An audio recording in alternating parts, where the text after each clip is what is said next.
누구나 다 기억하고 싶은 순간이 있을 겁니다. 저는 처음 목회자로 사역했던 순간, 그리고 처음 아내를 만나 연애하고 결혼했던 날들, 또 자녀를 처음 보았던 그 순간들, 또 한편으로는 목회자로서 안수받았던 그날들이 기억에 남습니다. 잊지 못할 순간들이 많이 있는데요. 여러분, 지난 한 해 동안 하나님이 주신 은혜를 따라 기억되는 순간들이 있으시나요? 올 한 해 26년도에도 하나님이 주시는 은혜를 따라서 우리 삶 속에 기억이 되고 추억이 될 만한 기쁨과 감사의 순간들이 참 많았으면 좋겠습니다. 그런데요, 시간이 지나면 잊어버리는 것들이 자꾸 생기더라고요. 좋은 추억도 아름다운 순간들도 흘러가는 시간 앞에서 다 간직하고 살지는 못하는 듯 합니다. 하지만 꼭 기억하고 싶은 일들이나 사람들은 누구나 다 있잖아요. 제가 어르신들을 신방하면서요, 한 가지 경험했던 순간이 있었습니다. 어르신들 가운데 다 잊어버려도 자녀 이름을 꼭 기억하시는 분들이 있었습니다.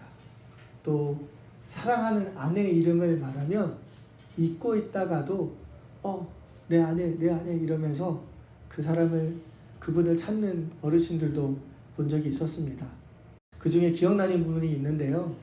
나이가 많이 드셔서 몸도 많이 쇠약해지신 이후로 기억력도 많이 이렇게 감퇴하셔서 가족도 잘 못 알아보셨습니다. 그런데 예배드리면서 하나님에 대해서 말하는 순간 그 하나님이 누구인지를 기억하고 있는 겁니다. 다 잊어버렸는데 하나님은 기억하고 계셨어요. 하나님이 누구시냐 물어보니까 아버지 되신다고.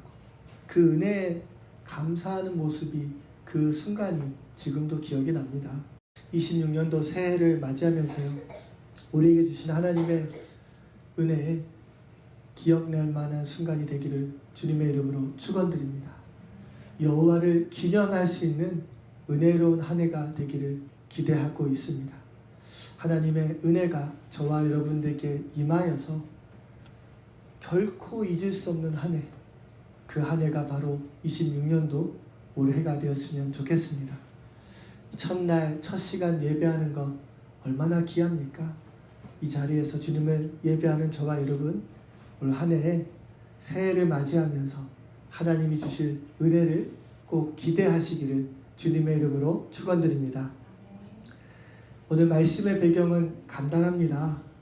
애굽에서 나와서요, 광야 40년 동안 방황했던 이스라엘 백성들, 이제 하나님의 은혜로 요단강을 건너서 약속의 땅에 들어갔습니다.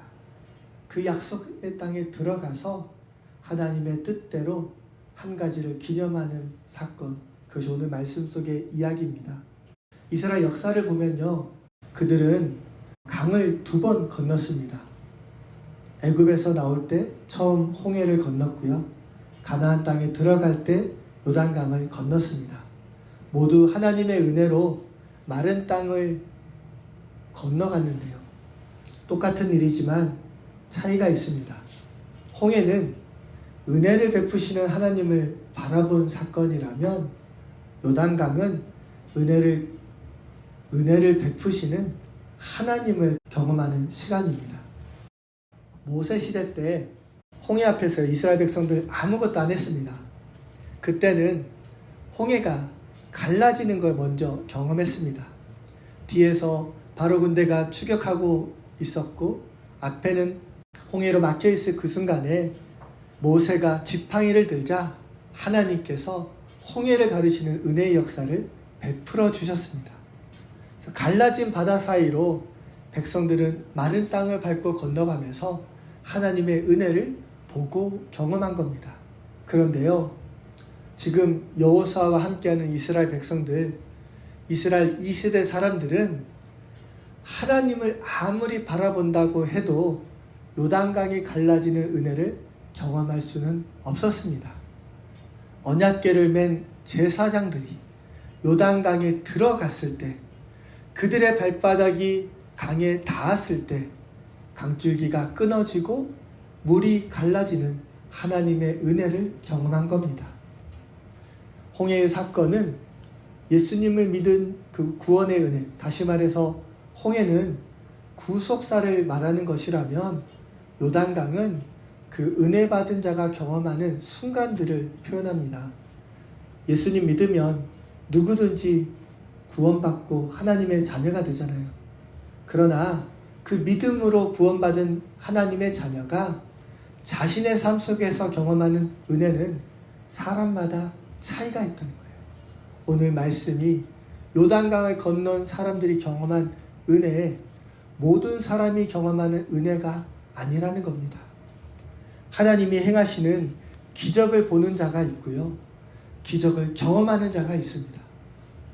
천국을 바라보는 자가 있고 이 땅에서 천국을 경험하는 자가 있습니다. 예배를 보는 자가 있고 예배를 경험하는 자가 있습니다. 은혜로운 말씀을 듣는 것과 그 말씀이 나의 삶 속에 실체가 되는 은혜를 경험하는 건 다르다는 이야기입니다. 26년도 새해에는요, 저와 여러분 여호와 하나님을 기념하는 은혜를 경험할 수 있는 귀한 시간들 될 수 있기를 진심으로 축원드립니다. 기대가 되지 않으세요? 저는 기대하고 있습니다. 저와 여러분에게요, 특별히 우리 교회에 하나님이 주실 은혜를 정말 기대합니다. 이 말씀 꼭 붙잡고 26년도 한 해 동안 하나님을 경험하고 여호와를 기념할 수 있는 은혜의 날들이 될 수 있기를 진심으로 축원드립니다. 오늘 말씀 보면요, 요단강을 건너온 그 은혜를 경험한 이스라엘 백성들이 하나님의 뜻에 따라 기념비를 세웁니다. 우리 4절과 5절 말씀 한번 같이 읽어보도록 하겠습니다. 여호수아가 이스라엘 자손 중에서 각 지파에 한 사람씩 준비한 그 12사람을 불러 그들에게 이르되 요단 가운데로 들어가 너희 하나님 여호와 궤 앞으로 가서 이스라엘 자손들의 지파 수대로 각기 돌 한 개씩 가져다가 어깨에 매라. 4절과 5절 말씀 보시면 여호수아는 이스라엘 12지파에게 한 사람씩 준비해서 그 사람들이 요단강에 가가지고 그 갈라진 땅에서 12돌을 취해서 길갈에 기념비를 세우라고 말합니다. 하나님께서 12돌을 세우라 하신 이유는 6절과 7절에 나와 있습니다. 훗날에 이스라엘 자손들이 길갈에 있는 12돌이 무엇이냐 이렇게 물어보면 우리가 요단강을 하나님의 은혜로 건너왔고 그 은혜로 그 땅에서 가져온 12개 돌을 여기 길갈에 세웠다. 이것을 나누라는 겁니다. 그것이 하나님께서 우리에게 주신 은혜에 대한 표징이라는 것으로 12돌을 세우라고 말씀하신 겁니다. 이스라엘 백성들과 그 자손들 모두 길갈에 세워진 12돌을 볼 때마다 홍해를 건너게 하셨던 그 하나님, 요단강을 건너와서 가나안 땅에 들어오게 하셨던 그 순간을 기억하며 그 은혜를 베푸신 여호와를 경외하라는 의미로 이 말씀을 주신 겁니다. 성경을 읽어보니까요, 여호와를 기념했던 많은 사람들이 있었습니다.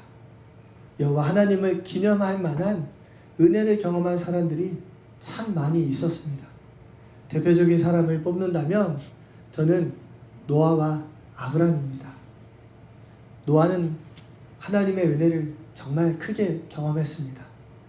하나님께서 세상에 가득한 죄악에 대해 물로 심판하신다고 하셨을 때 방주 안에 있었던 노아와 그 가족들 모든 생물은 구원을 받았습니다. 믿음으로 순종한 결과이지만 너무나 분명한 구원의 은혜였습니다. 방주에서 나와서요, 다시 땅을 밟게 되었을 때 노아와 그 가족 하나님을 경배했고 하나님께서는 다시는 물로 심판하지 않겠다는 약속으로 무지개를 주셨습니다. 그러니까 노아의 인생에서 무지개를 볼 때마다 누가 기억나요? 하나님을 기억하는 겁니다. 여호와 하나님을 기념하는 겁니다. 여호와 하나님께서 내게 주신 그 은혜를 노아는 무지개를 보는 순간마다 기억하고 기념했을 겁니다. 아브라함의 경우는 어땠을까요? 아브라함과 그 아내 사라에게 있어서 그 아들 이삭은 여호와 하나님이 나의 아버지 하나님 되신다는 증거가 됩니다. 증표가 됩니다. 아브라함이 100세 얻은 것이 이삭입니다. 가질 수 없는 아들을 믿음으로 약속의 말씀을 기다리면서 받았습니다. 하나님의 은혜를 아들을 통해 분명하게 경험한 겁니다.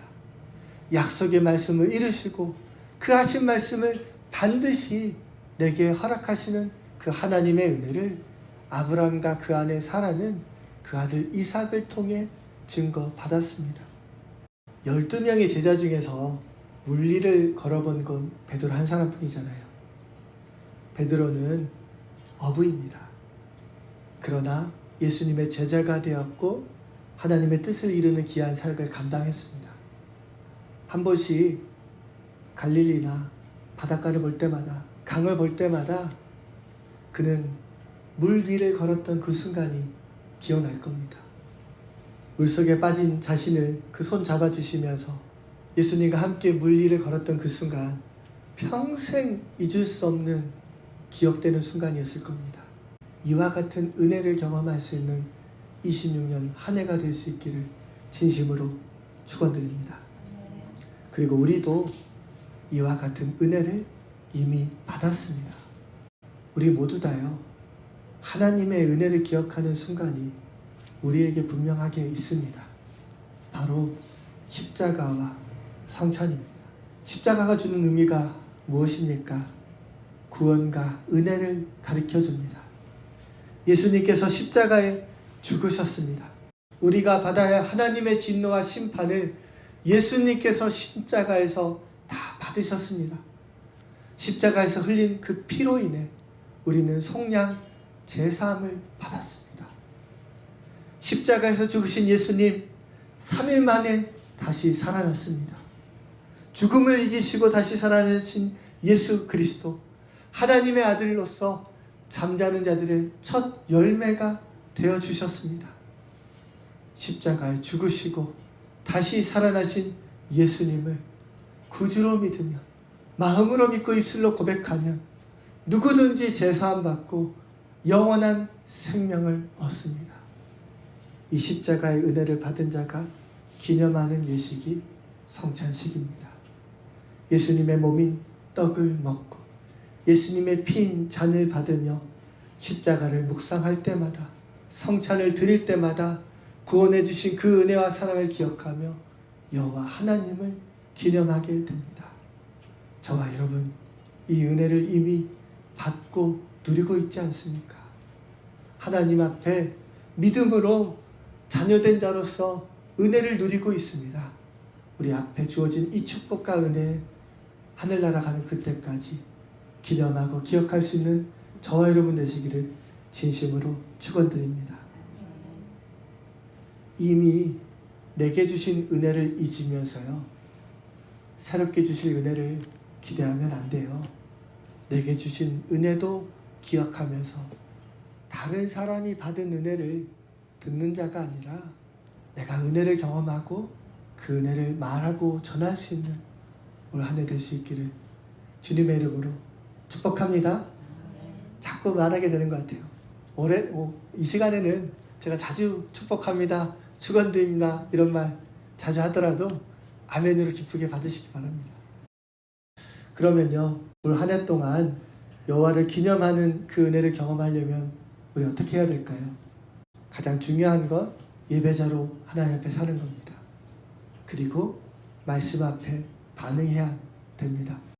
노아도요, 아브람도요, 베드로도요, 성경에 기록되어 있는 많은 믿음의 사람들 말씀 앞에 반응할 때 이와 같은 은혜를 경험했습니다. 그런데요, 믿음이 없이 말씀에 순종만 해도 은혜를 경험한 사람이 있습니다. 바로 나아만 장군입니다. 아람 군대 장관 나아만은요, 큰 용사이지만 나병 환자였습니다. 고칠 수 없는 병 때문에 모든 것을 다 가졌지만 모든 것을 다 잃은 자와 같았습니다. 여러분, 26년도 한 해에도 예수 그리스도 안에서 건강하시기를 진심으로 축원드립니다. 돈 있으면 뭐예요? 시간 있으면 뭐예요? 건강이 잃으면 아무 의미 없더라고요. 건강한 것도, 재정이 있는 것도, 우리에게 허락된 시간이 있는 것, 하나님의 은혜를 고백하면서 하나님 앞에 기쁨으로 살아갈 수 있기를 소망합니다. 나아만에게는 이 건강이 없었습니다. 그런데요, 그의 하인 중에 한 사람이 이스라엘 선지자가 있는데 그 사람이라면 고칠 수 있다는 얘기 전해 듣게 됩니다. 그 얘기 하나 듣고 아람 군대 장관이 이스라엘로 엘리사를 찾아옵니다. 나아만은 아람 군대 장군입니다. 당시 이스라엘과 아람과의 관계를 생각할 때 윗사람이 아랫사람에게 찾아온 것과 같습니다. 그런데요, 선지자가 얼굴도 비춰주지 않는 겁니다. 사안이 와서는 하는 말이 요단강에 가서 물로 씻으라는 겁니다. 그 말 들었을 때 나아만이 보인 첫 번째 반응은 분노였습니다. 왜냐고요? 자기 생각과 달랐기 때문입니다. 말씀을 보면 그렇더라고요. 선지자가 자기에게 직접 찾아와서 여호와 이름을 부르면서 그 선지자의 손으로 아픈 곳 몸 위에 이렇게 딱 대주면서 기도해주면 낫지 않을까라고 생각하고 찾아왔는데, 선지자라는 양반은 얼굴도 비춰주지 않고 사안이 와서 하는 말이 기가 막히고 어이가 없어서 분노했던 것 아닐까요? 돌아가려고 하는 그를 하인들이, 종들이 말립니다. 여기까지 왔는데 그냥 가면 어떡합니까?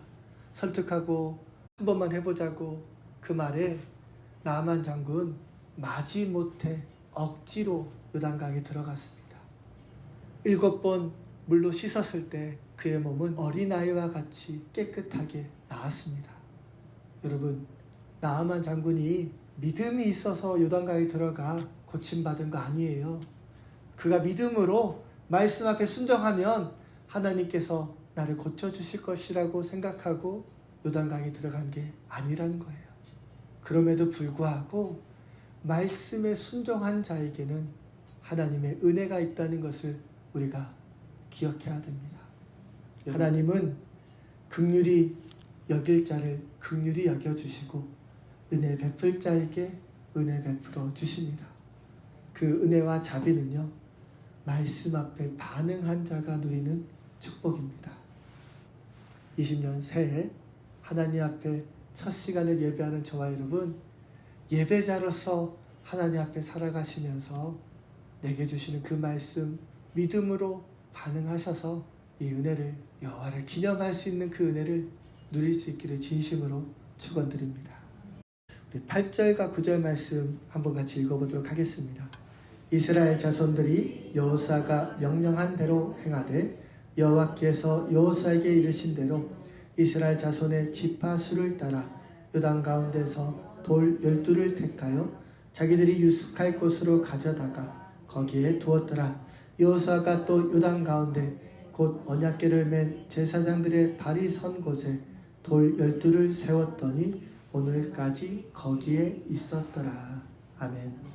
말씀을 보시면 요단강이 갈라지는 그 은혜로 마른 땅이 된 요단에서 이스라엘이 돌을 취해서 12돌을 세우는데요, 두 곳에 세웁니다.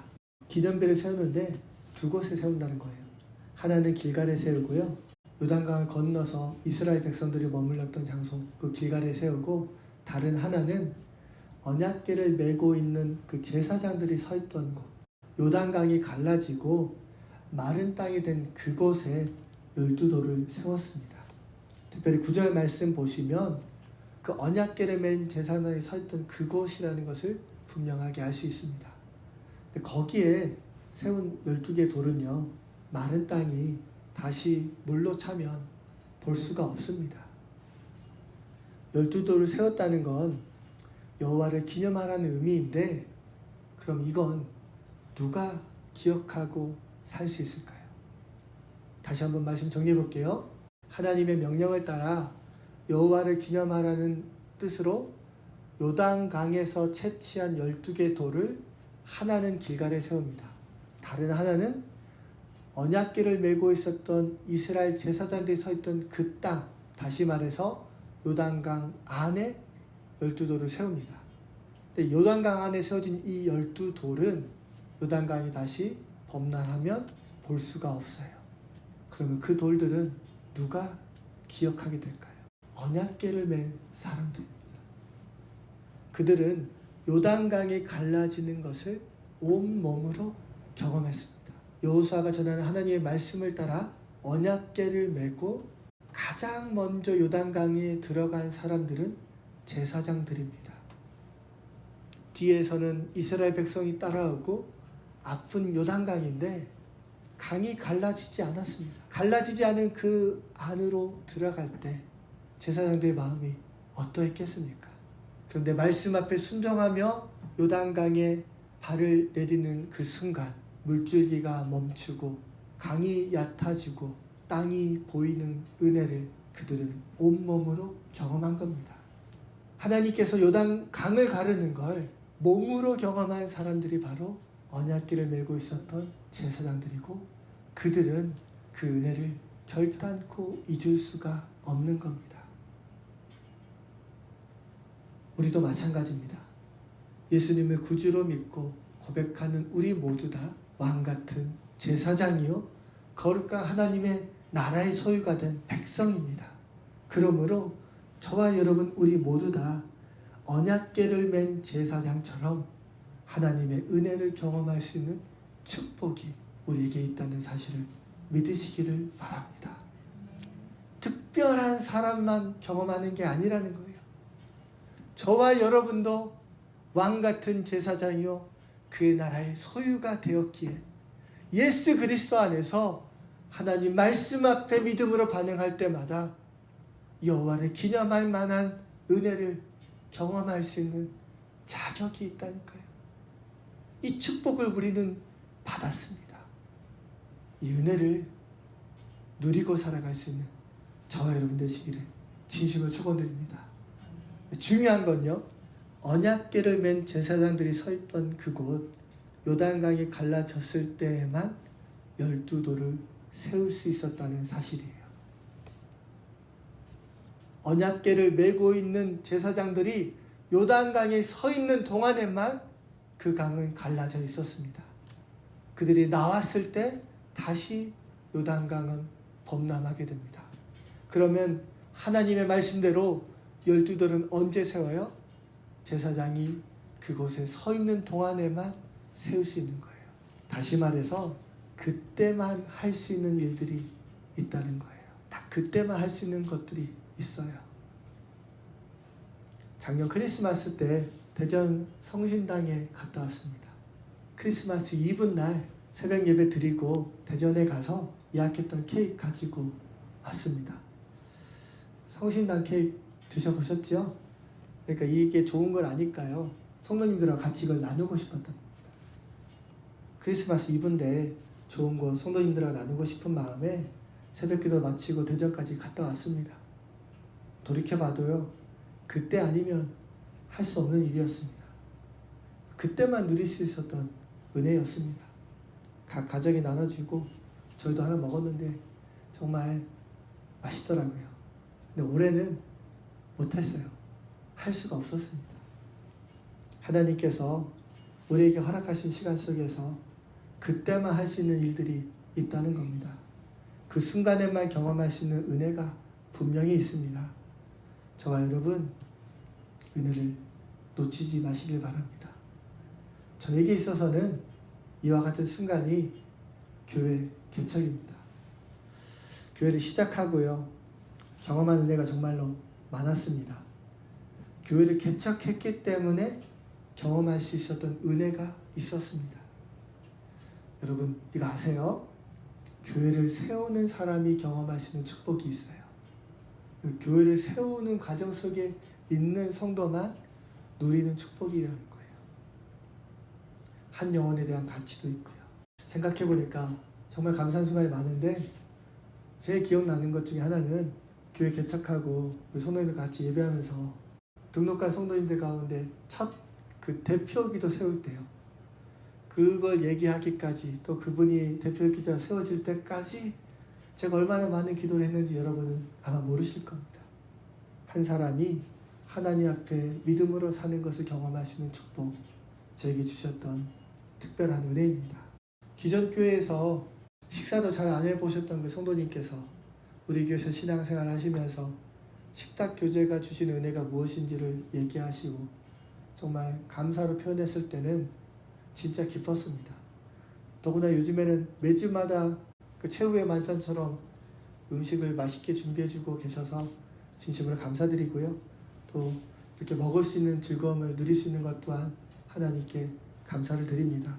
작은 교회고 또 개척한 교회라서 이제 막 시작하는 교회라서 누릴 수 있는 축복들이 참 많이 있습니다. 여러분, 이 축복을 우리 함께 누릴 수 있기를 진심으로 축원드립니다. 이제는 재작년입니다. 재작년 10월에 설립 예배 드릴 때요. 지사님들과 함께 그 많은 손님들 맞이하면서 예배 드렸던 그 순간들 저는 아직도 기억하고 있습니다. 정말 은혜였고 감사한 순간이었습니다. 그 자리에 계셨던 분들만 경험할 수 있는 은혜입니다. 이미 다 세워진 교회에서도 얼마든지 은혜를 누리며 살 수 있지만요. 교회가 세워지는 과정 속에서 그 순간에만 경험할 수 있는 특별한 은혜가 분명히 있다는 겁니다. 이와 같은 은혜를 26년도 새해에도 저와 여러분 같이 누릴 수 있기를 진심으로 축원드립니다. 26년도 새해 우리 교회 표어는 하나님의 사랑받으며 그 사랑 나누는 교회입니다.